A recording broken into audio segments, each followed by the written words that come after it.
ก็เราต้องสร้างหน่อสร้างต้นใหม่ต้นไม้ใหม่เนื้อเป็นเนื้อนาเป็นเนื้อนาบุญใหม่ให้แก่พระศาสนาสืบต่อไปนะเราก็มีความดีใจในข้อนี้นะวันนี้มากล่าวถึงเรื่องของโอวาทปาฏิโมกข์ที่เราเรียกว่าจตุรงคสันนิบาตเป็นวันที่มีความพร้อม4ประการหมายถึงว่า1เป็นวันมาฆปุณมีเป็นเพ็ญเดือน3หรือเพ็ญเดือน5เนี่ยเป็นข้อ1ข้อ2ก็คือว่าเป็นวันที่พระสงฆ์ที่มาประชุมกันโดยไม่ได้นัดหมาย 1,250 รูปเนี่ยครับแล้วก็อันที่3เป็นวันพระสงฆ์เหล่านั้นเป็นผู้ที่พระสัมมาสัมพุทธเจ้าทรงอุปสมบทให้เองเป็นการอุปสมบทแบบที่ว่าไม่ต้องมีสงฆ์นะไม่ต้องมีพระอันดับเป็นพระพุทธเจ้าองค์เดียวแต่บวชให้เขาเหล่านั้นและพระสงฆ์เหล่านั้นก็เป็นผู้ที่มีอภิญญาจิตแล้วก็เพราะเหตุนี้พระองค์จึงได้ทรงยกเอาคำสอนที่เราเรียกว่าโอวาทปาฏิโมกข์เนี่ยมาประกาศให้แก่พระสงฆ์ที่เป็นพระอรหันต์ทั้งหลายนะได้รู้จักได้รู้ถึงอุดมการณ์หลักการและวิธีการในการรักษาพระธรรมวินัยในการเผยแพร่พระศาสนานี่เรียกว่าจะได้ข้อคิดเพื่อจะนำเอาหลักธรรมเหล่านี้เอาไปประกาศให้แก่ศรัทธาสาธุชนญาติโยมผู้ต่อถึงนักบวชต่างศาสนาที่ศาสนาให้เข้าใจเป้าหมายจุดประสงค์ของพระพุทธศาสนาในยุคนั้นเป็นยุคต้นพุทธกาลนะพระพุทธศาสนาเพิ่งผ่านมาได้เป็น1 พรรษาเรามีวัดเพียงวัดเดียวคือวัดเวรุวันวันเวรุวันพระองค์ก็ได้ในช่วงบ่ายตอนเย็นนั่นแหละพระองค์ก็ได้ให้โอวาทแก่ภิกษุ 1,250 รูปเนี่ยนะโดยยกเอาหลักโอวาทปาฏิโมกข์โดยแบ่งออกเป็นพระโอวาทปาฏิโมกข์ในส่วนที่เป็นอุดมการณ์ของพระสงฆ์เป็นอุดมการณ์ของพุทธบริษัทก็แล้วกันนะเป็นอุดมการณ์ของบุคคลที่เป็นพุทธบริษัทอะไรเป็นอุดมการณ์ของพวกเราในฐานะที่พวกเราเป็นพุทธบริษัทเป็นภิกษุบริษัทเป็นภิกษุณีตัวนั้นไม่มีภิกษุณีภิกษุบริษัทอุบาสกบริษัทอุบาสิกาบริษัทเนี่ยในสมัยนั้นเนี่ยอุดมการณ์ของภิกษุอะไรคืออะไรอุดมการณ์ของอุบาสกอุบาสิกาคืออะไรแต่เป้าหมายก็คือพระองค์จะชี้ให้เห็นถึงอุดมการณ์ของพระสงฆ์มากกว่าเพราะว่าพระสงฆ์เป็นพระสาวกที่เป็นอยู่ในที่ใกล้ชิดกับพระศาสดาและทำหน้าที่เผยแพร่พระศาสนาเนี่ยอุดมการณ์ของพระธรรมนี่คืออะไรอุดมการณ์ของพวกเราคืออะไรนะหมายว่าเรามีบริษัทใหม่เนาะเรามีบริษัทใหม่เราต้องรู้อุดมการณ์ของคนที่สมัครเขาเป็นสมาชิกของบริษัทนั่นแหละนะอันที่สองก็คือหลักการแล้วพระองค์ก็ทรงแสดงหลักการว่าหลักการของพวกเราเนี่ยคืออะไรนะหลักการของพวกเราคืออะไรเมื่อเราเป็นพุท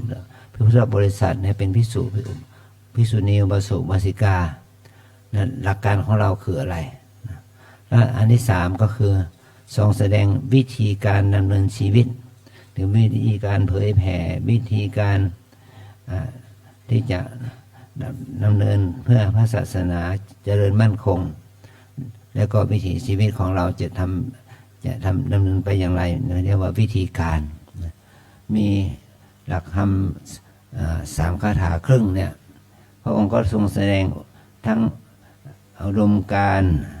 หลักการและวิธีการนะจะขยายให้ฟังพอเป็นแนวทางก่อนเพราะคำนี้ค่อยจะแดงใหม่เนาะเนี่ยวันนี้อาจารย์จะต้องไปงานวัดผาลาดด้วยก็จะได้แสดงแบบย่อๆนะ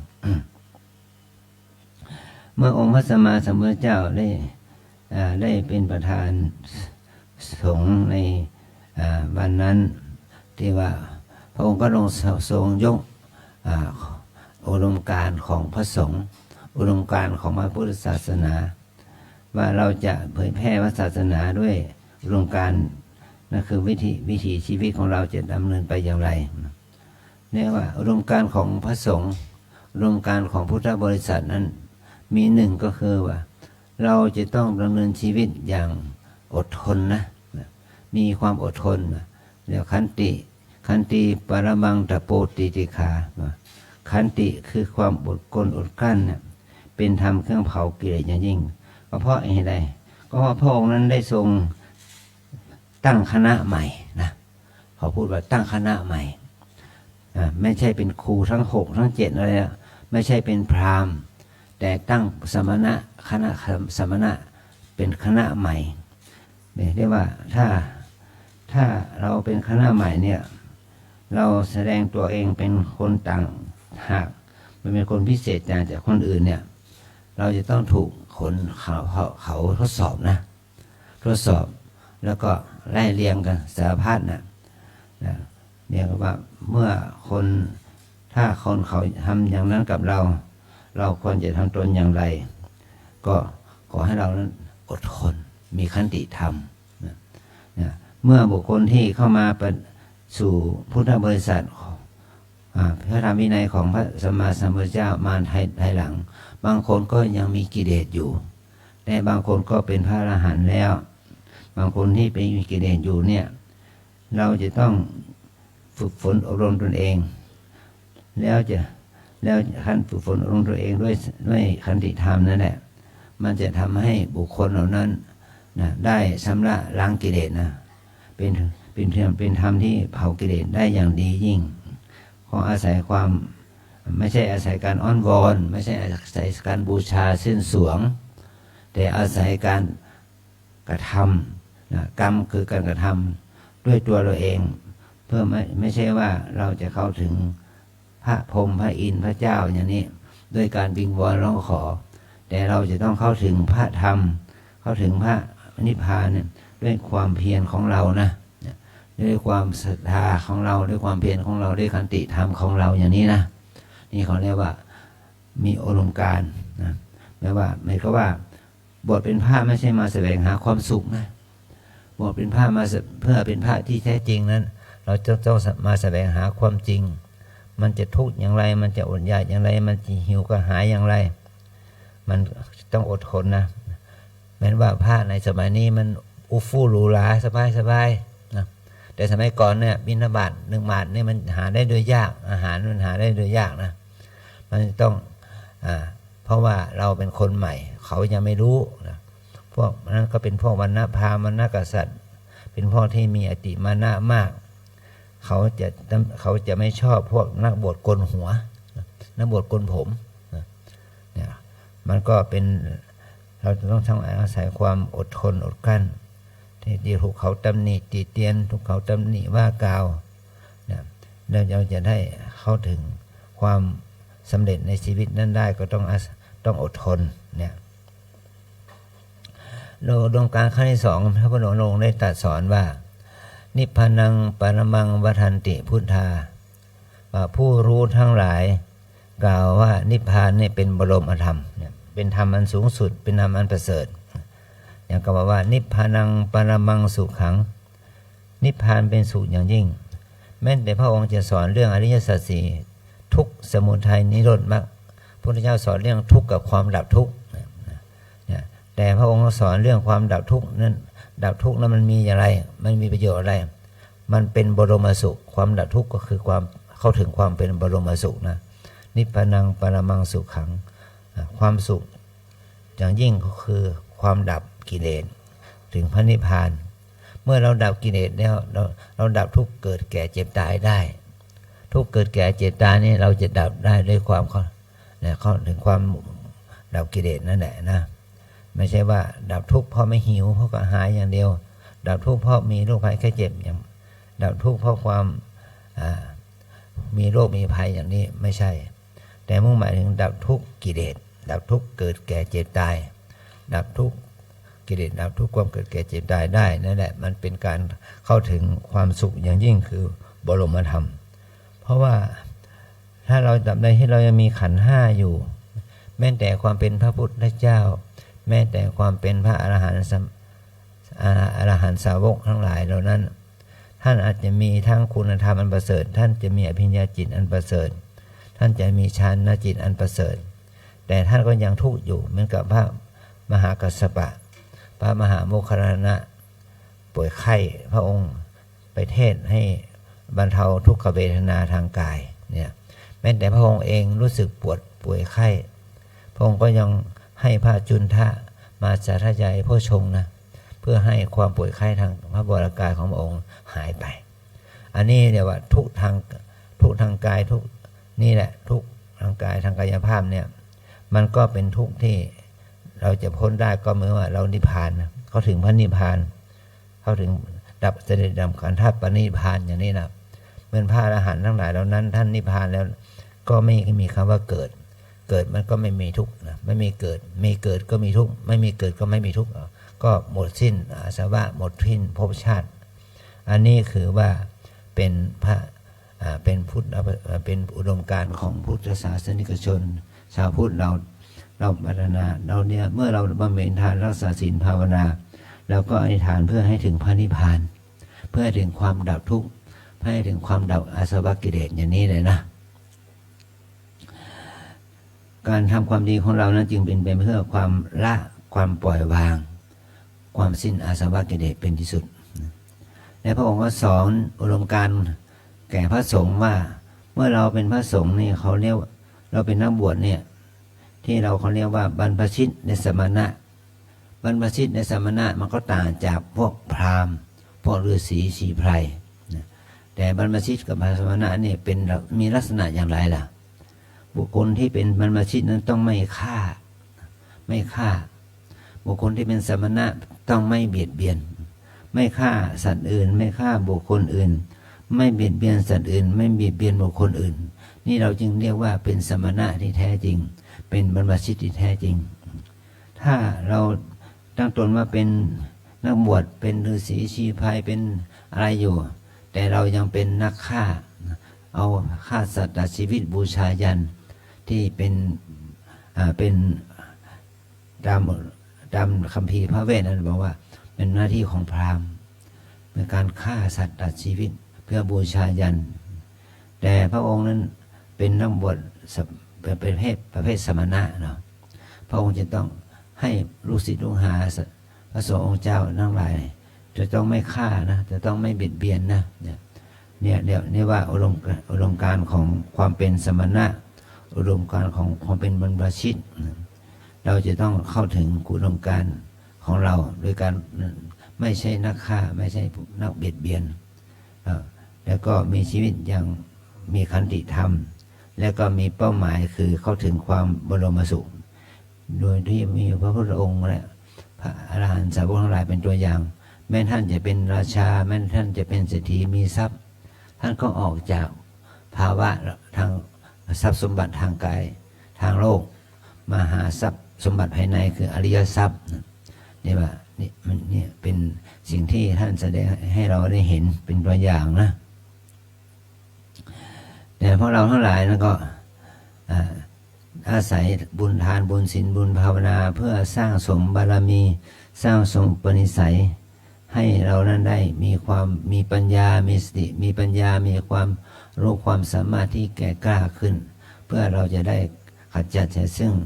กิเลสเป็นเหตุให้เกิดทุกข์คือเราจะได้เข้าถึงอริยทรัพย์ต่อไปมันเป็นเป้าหมายที่เราจะต้องทำให้เราให้เข้าถึงคุณธรรมอันประเสริฐนี้นะอันนี้ถือว่าเป็นอุดมการณ์ของตามของนักบวชของหรือว่าเป็นอุดมการณ์ของบรรพชิตในพระพุทธศาสนานะแม้ว่าเวลามันจะผ่านมาเป็น 2,600 กว่าปีมาแล้วแต่ว่าหลักการนี้ก็ยังใช้ได้อยู่พุทธศาสนิกชน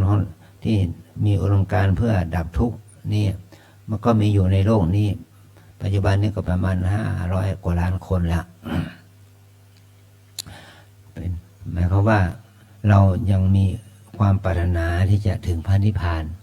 แม้จะไม่ได้ปฏิบัติให้ถึงพระนิพพานได้ก็เราก็มีความประสงค์ที่จะให้ถึงพระนิพพานถ้าเราโชคดีถ้าเราประพฤติปฏิบัติแล้วทำให้เราเข้าถึงความดับกิเลสดับทุกข์ได้ถึงพระนิพพานได้ก็เป็นโชคอันมหาศาลแก่ชีวิตของพวกเราทั้งหลายนะ อันที่สองเรียกว่าหลักการหมายถึงว่าพระองค์ทรงแสดงหลักการของพุทธศาสนาให้พระสงฆ์ทั้งหลายนั้นได้รับทราบหลักการของพระพุทธเจ้าหลักการของพุทธศาสนาอันมีอะไรบ้างล่ะหลักการของพุทธศาสนามี3อย่างพระธรรมคำสอนของพระเจ้า 84,000 พระธรรมขันธ์นั้นมันก็มีหลักอยู่3หลักนะ1ก็คือ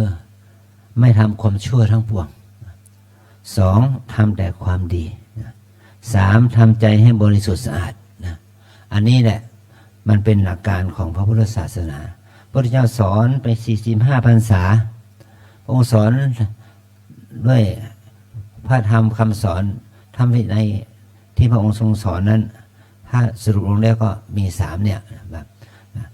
ไม่ทำความชั่วทั้งปวงเนี่ยต้องอาศัยหลักศีลให้เรามีศีล5ศีล8ศีล227ศีล311ศีลอะไรก็ตามแต่มันลงที่หลักการที่1คือว่าไม่ทำความชั่ว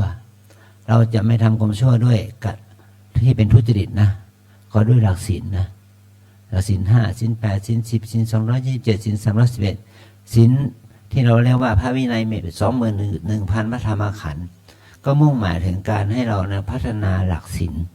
โดยลักษณะต่างๆเนี่ยก็ทำให้เราได้ประพฤติปฏิบัติข้อวัดปฏิบัติทางกายทางวาจาเนี่ยที่ไม่เป็นเหตุให้คนอื่นทุกข์โดยการที่ไม่ทำความชั่วทุจริตทางกายทางวาจานี่คือหลักการที่1หลักการที่2ก็คือทำกุศลให้ถึงพร้อมกุศลขั้นทานกุศลขั้นศีลมันเป็นกุศลขั้นสามัญธรรมดาเนาะกุศลขั้นภาวนานั้นจะเป็นสมถะภาวนาก็ตามวิปัสสนาภาวนาก็ตามเราจะต้องพัฒนากุศลขั้นทานกุศลขั้นศีลกุศลขั้นสมถะกรรมฐานกุศลขั้นวิปัสสนากรรมฐาน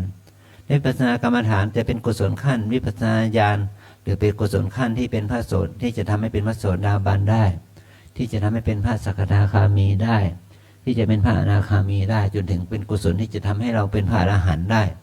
นี่แหละเป็นกุศลที่จะทำให้เรามีคุณธรรมสมบูรณ์ขึ้นไปตามลำดับนะ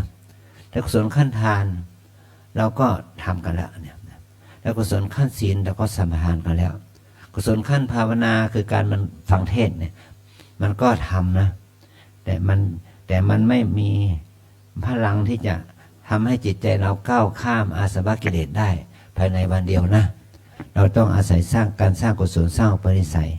ของเราให้เจริญยิ่งขึ้นไปนั่นนี่เป็นกุศลขั้นที่สองเป็นหลักการที่2คือว่าการทำบุญทำกุศลให้ถึงพร้อมในกุศลที่เราจะทำให้ถึงพร้อมได้ก็เลยการเจริญความดี3ประการเนี่ยทานศีลภาวนาและภาวนาก็มีทั้งสมถะภาวนาวิปัสสนาภาวนาที่จะทำให้เราก้าวเข้าสู่ความดับทุกข์ได้แล้วก็หลักการอันที่3อะไรคือการทำใจให้สะอาดบริสุทธิ์นะสัจจิตะปริโยธามานังเนี่ยการที่เราจะทำจิตให้ขาวรอบให้ขาวสะอาดเนี่ยด้วยการด้วยมีจุดประสงค์ที่สำคัญที่จะทำให้เขาจิตให้ขาวรอบก็ต้องอาศัยการเจริญวิปัสสนาภาวนาแล้วก็ทำจิตของตัวนี้ให้สะอาดเนี่ยแล้วเราจะทำอย่างไรเนี่ยก็ในการฝึกฝนตนเองเนาะอาศัยการฝึกฝนตัวเองอย่างแรงกล้าแล้วก็จะทำให้วิถีชีวิตของเรานั้นไม่ต้องมามีทุกข์อีกในสังสาระเนี่ยมันก็พ้นจากการแก่การเกิดแก่เจ็บตายเป็นที่สุดนะอันนี้เรียกว่าหลักการ3ทานเรียกว่าการไม่ทำความชั่วทั้งปวงการทำแต่ความดีและก็การทำจิตใจให้สะอาดบริสุทธิ์เมื่อทำความดีถึงที่สุดก็คือบรรลุอรหัตมรรคอรหัตผล อรหัตมรรคอรหัตผลก็จะทำให้จิตใจของท่านบริสุทธิ์จิตใจของผู้เข้ามารู้ถึงธรรมนี้เข้าถึงความบริสุทธิ์ได้ อันนี้เป็นหลักการของที่เราจะเป็นพุทธศาสนิกชนก็ต้องมีหลักการ3อย่างนี้นะหลักศีลหลักสมาธิหลักปัญญานี่แหละนะหลักศีลหลักสมาธิหลักปัญญาอันที่3วิธีการนะครับว่าเมื่อเราเป็นพระเมื่อเราเป็นอุบาสกอุบาสิกาเมื่อเราเป็นพระภิกษุภิกษุณีสามเณรสามเณรดีอุบาสกอุบาสิกาเราจะต้องมีวิธีการบริหารชีวิตเมื่อเรามาบวชแล้วเราต้องทิ้งโลกทิ้งครอบครัวทิ้งทรัพย์สมบัติทิ้งญาติมิตรสหายเราต้องมีวิธีการดำเนินชีวิตอย่างไรให้รอดนะให้มีความสุขนะให้มีความสุขพระองค์ก็ได้ตรัสถึงวิธีการดำเนินชีวิตไว้นะมี6หัวข้อธรรมหัวข้อธรรมนั้นมีอะไรบ้างล่ะอนุบวาโทอนุบคาโตเนี่ยเราเป็นนักบวชหรือว่าเราเป็นชาวพุทธจะต้องไม่พูดร้ายนะวาจาหยาบคายสามหาวอะไรอย่างนี้นะด่าว่าพรุษวาทอะไรอย่างเนี้ยไม่พูดร้าย2อนุบคาโตการไม่ทำร้ายนะการไม่เบียดเบียนคนอื่นไม่ประทุษร้ายคนอื่นการไม่พูดร้ายการไม่ทำร้ายเนี่ยอันที่3ปาติโมกเขจะสังวโรให้เราสำรวมในปาติโมกข์สำรวมในข้อศีลนะสำรวมในข้อธรรมให้เป็นคนนี่ไม่มีทิฏฐิมานะ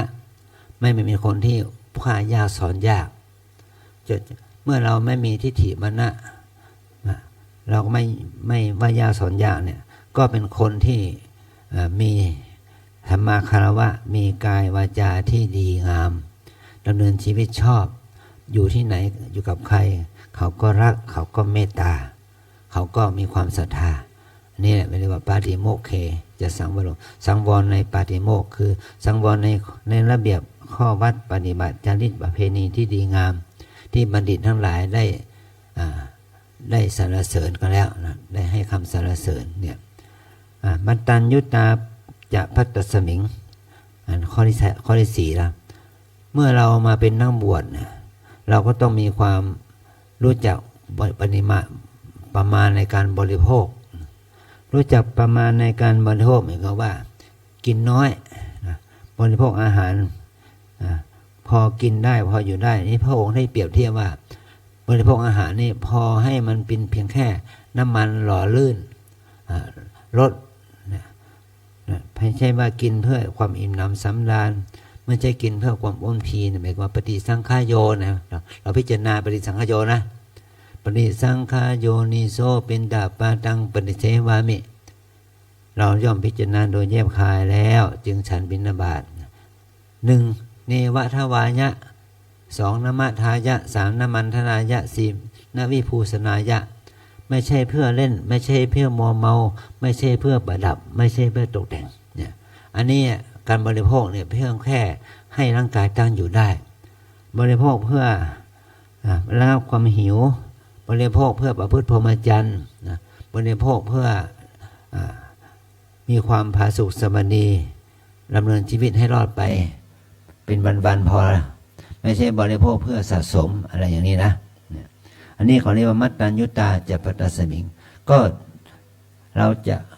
รู้ถึงจุดประสงค์นี้ก็อยู่ที่เราพิจารณาปฏิสังขารโยนี่แหละนะปฏิสังขารโยเนี่ย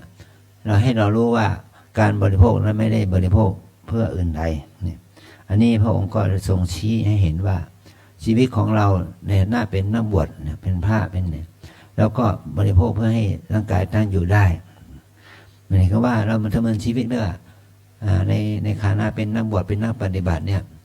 หิวแบบไม่มีกินหรือว่ามีกินหิวแบบมีกินเราทั้งหลายก็หิวแบบมีกินนะแต่ถ้าหิวแบบไม่มีกินคนยากคนจนอ่ะคนยากจนเรื่องแค้นหิวจนถึงไม่มีกินแต่พวกเรานี่มีกินแต่ก็ยอมหิวฝึก ผิวแบบมีกลิ่นก็ให้รู้จักคุณค่าของความมีให้รู้จักคุณค่าของความไม่มีหรือว่าไม่มีกินเนี่ยแล้วมันจะหิวอย่างไรให้เรารู้ถึงคุณค่าของการมีชีวิตอย่างความเป็นนักบวชแล้วเราก็ถือวิการโภชนาว่าเราบริโภคเพื่อให้ร่างกายตั้งอยู่ได้เพื่อให้พอมีพอกินเนี่ยอันนี้ก็จะก่อให้เกิดความเอื้อเฟื้อเกื้อกูลแบบว่าความพอเพียงนั่นแหละนะพระเจ้าอยู่หัวเลยร.9นะพระองค์ถึงสอนเรื่องของความพอเพียงความพอเพียงของพระความพอเพียงของโยมความพอเพียงของนักธุรกิจความพอเพียงของ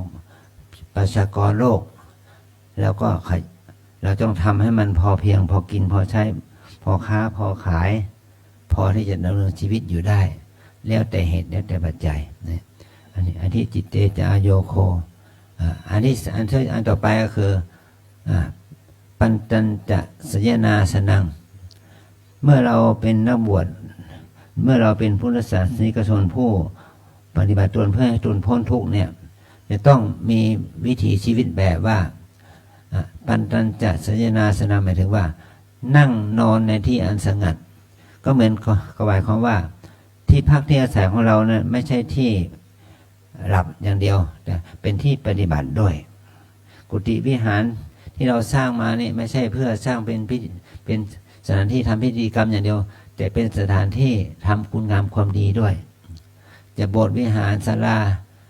อะไรก็ตามแต่ที่เราสร้างมาไม่ใช่ว่าสร้างเพื่อประกอบพิธีกรรมอย่างเดียวแต่ใช่เป็นสถานที่ปฏิบัติธรรมด้วยอันนี้เนี่ยมันเป็นสถานที่ที่เกี่ยวเหมือนกับที่อาจารย์ได้หลวงพ่อทั้งหลายได้พูดว่าทุกพื้นที่ของบ้านเราเนี่ยเป็นสถานที่ปฏิบัติธรรมเสมอไม่ใช่ทุกตารางนิ้วทุกตารางนิ้วเนี่ยเป็นสถานที่ปฏิบัติธรรมใครมาปฏิบัติธรรมที่บ้านเราเนี่ย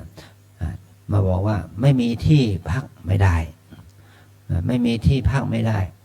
มันย่อมมีที่พักเสมอถ้าเขาอยากจะมาปฏิบัติธรรมพักในศาลาในกุฏิมันเต็มแล้วก็พักในศาลา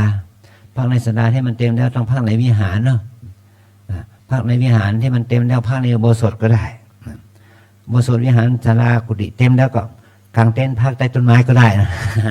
นะถือคตินี้ไว้นะถือคตินี้ไว้ไม่ใช่ว่าไม่ให้พักถ้าเขามีความศรัทธาที่จะพักแล้วยังยินดีที่จะเปิดใต้ร่มไม้เนาะลูกขมูลเปิดใต้ต้นไม้ให้เป็นที่พักที่ปฏิบัติก็ได้นะห้องน้ำห้องท่าส่วนตัวก็ตามห้องน้ำห้องท่าที่เป็นสาธารณะก็ตามก็ให้ทำให้เป็นประโยชน์อย่างนี้นะนี่ปัญจันจะสยนาสนังการนั่งนอนในที่อันสงัดแล้วอันที่6ที่เป็นวิธีการก็คืออธิจิตเตจะอาโยโคการกระทำจิตให้ยิ่งเมื่อเราเป็นนักบวชหรือเมื่อเราเป็นพระสาวกของพระสัมมาสัมพุทธเจ้าเมื่อเรายังเป็นปุถุชนอยู่เมื่อเรายังไม่ใช่พระอริยะวิถีชีวิตของเราก็คือว่าพัฒนาจิตนะพัฒนาจิตแม้แต่ว่าเราก็เรียกว่ามีศูนย์พัฒนาจิตว่าเรายังไม่นอกจากเป็นศูนย์พัฒนาจิตแล้วยังเป็นสำนักปฏิบัติธรรมประจำจังหวัดนะเป็นสำนักปฏิบัติธรรมเป็นผู้แทนเป็นตัวแทนของประเทศด้วยซ้ำไปนี่แหละที่ว่าเป็นสถานที่ที่จะทำให้เราพัฒนาจิตของเราเป็นพุทธศาสนิกชนเป็นอุบาสกอุบาสิกานะไม่ใช่ว่ารอแต่อาจารย์เป็นเนื้อนาบุญอย่างเดียวนะรอแต่พระสงฆ์เป็นเนื้อนาบุญอย่างเดียวพวกเราเนี่ยแหละจะต้องสร้างเนื้อนาบุญของตนเองให้เกิดขึ้นเอาตัวเราเนี่ยเป็นเนื้อนาบุญของเรานะไม่ใช่ว่าเอาพระสงฆ์เป็นเนื้อนาบุญอย่างเดียวพระสงฆ์ทั้งหลายเหล่านั้นก็ถ้าทำความดีท่านก็หลุดพ้นจากทุกข์ของท่านเองแต่ถ้าท่านเหล่านั้นทำไม่ดีก็ลงอบายด้วยตัวของท่านเองเหมือนกันวาสกวาสิกาก็เหมือนกันนะเราเป็นชาวพุทธแล้วทำดีก็ขึ้นสู่สวรรค์นิพพานเหมือนกัน ถ้าทำไม่ดีแล้วก็ลงสู่อบายเหมือนกันมันไม่ได้หมายความว่าเรานับถือพระพุทธศาสนาแล้วมันจะไม่ตกอบายนะเราตกอบายได้เสมอกันถ้าเราประมาทเราก็ตกอบายได้ถ้าเราไม่ประมาทก็ไปสู่สุคติโลกสวรรค์พระนิพพานได้อันนี้แหละการทำให้จิตของเราให้ยิ่งขึ้นไปเนี่ยมันเป็นไปเพื่อความได้มนุษย์สมบัติสวรรค์สมบัติและนิพพานสมบัติเป็นที่สุดนะเราจะเม้นว่าอาจารย์จะให้พรว่าขอให้ท่านได้สมบัติมนุษย์สมบัติสวรรค์สมบัตินิพพานสมบัติไม่ใช่เป็นคำให้พรของอาจารย์แต่ให้เราชี้เป้าหมายให้ที่เป้าหมายว่าเราจะต้องสร้างนี่มนุษย์สมบัติสวรรค์สมบัตินิพพานสมบัติเนี่ยให้เป็นบารมีธรรมแก่ตนเองนะเราจะต้องทำด้วยการพัฒนาตนเองนะอันนี้อาทิจิตเตจะอายโกนะหมายถึงว่าเราจะไม่เกิดในมนุษย์สมบัติสวรรค์สมบัติจนถึงเป็นเทวดาหรือเป็นพรหมก็ตามเนี่ยเราจะต้องเบานะหมายถึงว่ากิเลสเบาบุญต้องหนักแน่นนะบุญมันไม่ได้หนักเหมือนกับเพชรกับพลอยนะบุญมันหนักแน่นนี่มันถึงว่ามันเบาที่พระพุทธเจ้าตรัสว่ากรรมขาวจิตที่สะอาดเนี่ยมันเหมือนกับเงาตามตัวแต่ถ้ากรรมดำกรรมอกุศลเนี่ยมันเหมือนกับโคที่เทียมเกวียนเหมือนกับว่าเกวียนที่โคต้องลากไปนะมันหนักเหมือนกับกรรมหนักกรรมที่เป็นอกุศลเนี่ยก็เหมือนกับคนที่ทำกรรมที่เป็นอกุศลก็เหมือนกับโคเทียมเกวียนมันย่อมหนักมันย่อมเหนื่อยแต่ถ้าคนที่ทำกุศลละทานศีลภาวนาละมันเหมือนกับความดีงามนี่ต้องสะสมขึ้นมันก็สะสมนะแต่ก็สะสมแบบเบาเหมือนกับเงาตามตัวอันนี้ขอให้เราได้ข้อคิดนี้นะอาจารย์ก็บรรยายหลักของโอวาทปฏิโมกข์ให้พวกเราฟังพอสมควรแก่เวลาขอสังเขปก็คำนี้จะได้บรรยายอีกครั้งหนึ่งก็ขออนุโมทนาบุญกับพวกเราทุกรูปทุกท่านที่ได้มาบำเพ็ญทานศีลภาวนาในเช้าของวันนี้ขอเป็นบารมีธรรมให้เราพวกเราหลายได้ข้อคิดได้อุดมการณ์ได้หลักการแล้วได้วิธีการจำให้ได้อุดมการณ์ให้ได้หลักการให้ได้วิธีการในโอวาทปฏิโมกข์แบ่งเป็น3ส่วนที่เป็นอุดมการณ์ได้แก่ขันติเป็นต้นนะหลักการก็ได้แก่การเว้นความชั่วเป็นต้นได้วิธีการก็ได้แก่การไม่พูดร้ายไม่ทำร้ายและสำรวมปฏิโมกข์แล้วก็ฝึกฝนอบรมจิตนี่แหละเป็นธรรมะ3ประเภทด้วยกันที่พระองค์ทรงแสดงโอวาทให้แก่พระสงฆ์อรหันต์สาวก 1,250 รูปนั้นพวกเรานั้นได้บารมีธรรมนั้นได้มีโอกาสมาประพฤติธรรมปฏิบัติธรรมฟังธรรมนี้ก็ถือว่าให้เราได้หลักการได้อุดมการณ์ได้วิธีการสามการนี้เอาไปดำเนินชีวิตเพื่อความเจริญงอกงามไพบูรย์ในวิถีชีวิตของเราสืบต่อไปขอเป็นพลังบุญเกื้อกูลให้พวกเราทั้งหลายนั้นเจริญในสมาปฏิบัติศีลสมาธิปัญญาเมื่อข้าไปสู่ความดับทุกข์เพื่อพระนิพพานเป็นที่สุดจงบังเกิดผลแก่พวกเราทั้งหลายจงทุกข์ทั่วหน้ากันด้วยเถิดทุสาธุสาธุเจิญคุณมาลินีวราหกิจนะครับนะตัวแทนศรัทธาน้อมถวายกันเทศบูชาธรรมแด่พระเดชพระคุณท่านเจ้าคุณอาจารย์นะครับกันนะครับ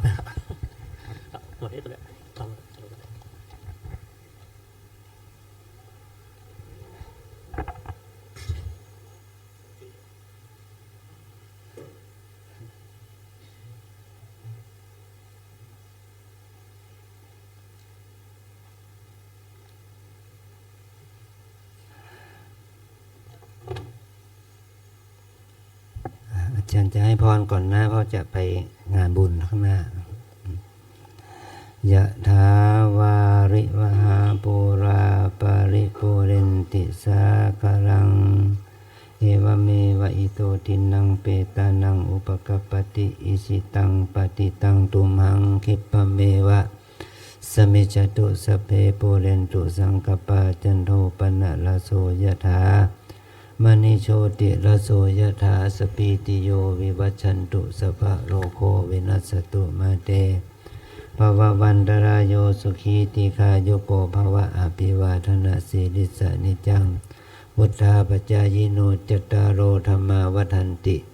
อายุวันโนสุขังพระรัง สาธุสาธุสา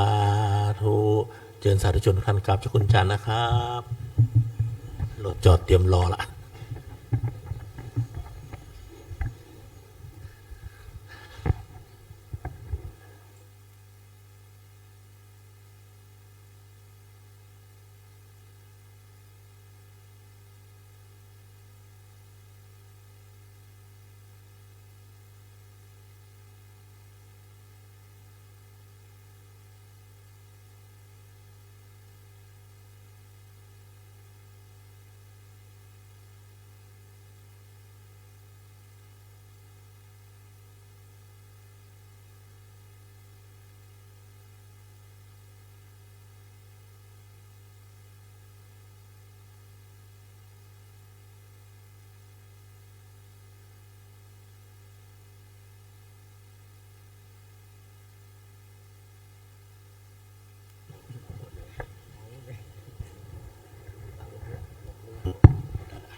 เชิญศรัทธาสาธุชนท่านถวายทานพร้อมกันนะครับ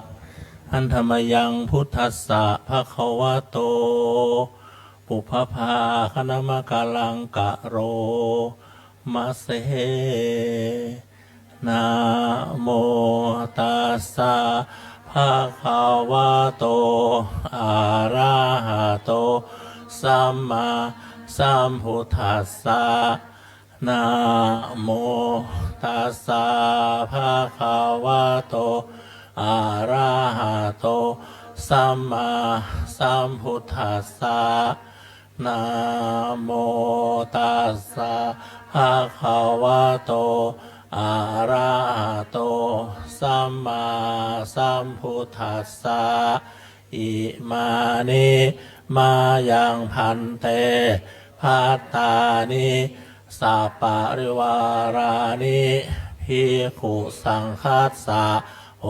โนชยามะสาธุโนพันเตภิกขุสังโฆอิมานิภัตตานิสัปปะริวารานิปาติคันหาตุอัมหากังทีฆรตังหิตายะสุขายะข้าแต่พระภิกษุสงฆ์ผู้เจริญข้าพระเจ้าทั้งหลายขอน้อมถวายภัตตาหารกับทางบริวารทั้งหลายเหล่านี้แก่พระภิกษุสงฆ์ขอพระภิกษุสงฆ์จงรับภัตตาหารกับทางบริวารทั้งหลายเหล่านี้ของข้าพระเจ้าทั้งหลายเพื่อประโยชน์และความสุขแก่ข้าพระเจ้าทั้งหลายมีบิดามารดาเป็นต้นด้วยตลอดกาลและนานเทิน สาธุต่อไปเนาะญาติโยมจะได้รับพรจากพระสงฆ์หมู่ใหญ่กันเนาะที่มีน้ำหยาดก็เตรียมหยาดน้ำเนาะไม่มีก็ไม่เป็นไรไม่มีก็พน